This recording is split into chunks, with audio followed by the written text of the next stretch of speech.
1 महिन्याचा कालावधी त्यामध्ये लोटला गेलेला आहे. अनेक कांगोरे त्याला प्रत्येक जण आपापल्या पद्धतीने समोर आणण्याचा सगळ्यांनी प्रयत्न केलेला आहे. त्यात फ्युल किती होतं, कॅप्टन कसा होता, विमानात आणखीन फ्युल होतं का, एक्स्ट्रा फ्युल ठेवलं होतं का, ते लँड करताना जो रनवे वापरायचा होता तो का नाही वापरला, दुसऱ्या रनवेची मागणी का केली, या असे अनेक प्रश्न जे काही उपस्थित झालेले आहेत.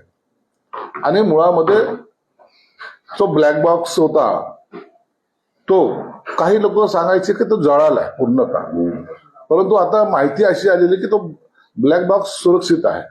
म्हणून या सर्व प्रश्नाची उत्तरे जी प्राथमिक दर्शनी आपल्याला दिसतात ती मला वाटतं तर आज उद्याचे जे काही अहवाल येईल त्याच्यामध्ये आपल्याला त्याची जाणीव होईल. नेमकं डीजीसीच्या लोकांनी कोणत्या दृष्टिकोनातून तपास केलाय, कोणत्या लाईन तपास केलाय, त्यांची प्राथमिकता काय होती, या सगळ्या गोष्टीचे उत्तर त्यांच्या अहवालानंतरच आपल्याला कळते.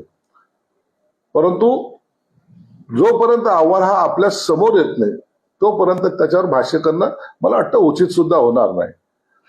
रोहित पवारांनी अनेक लोकांना जाऊन भेटलेलं आहे, अनेक माहिती त्यांनी सुद्धा गोळा केलेली आहे.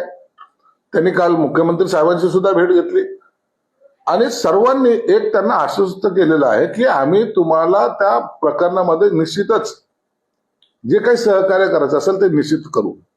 म्हणून आजचा दिवस हा आपल्यासाठी महत्वाचा आहे. आज उद्यामध्ये जेव्हा अहवाल येईल त्यावर मला वाटतं सविस्तर चर्चा सुद्धा घडेल.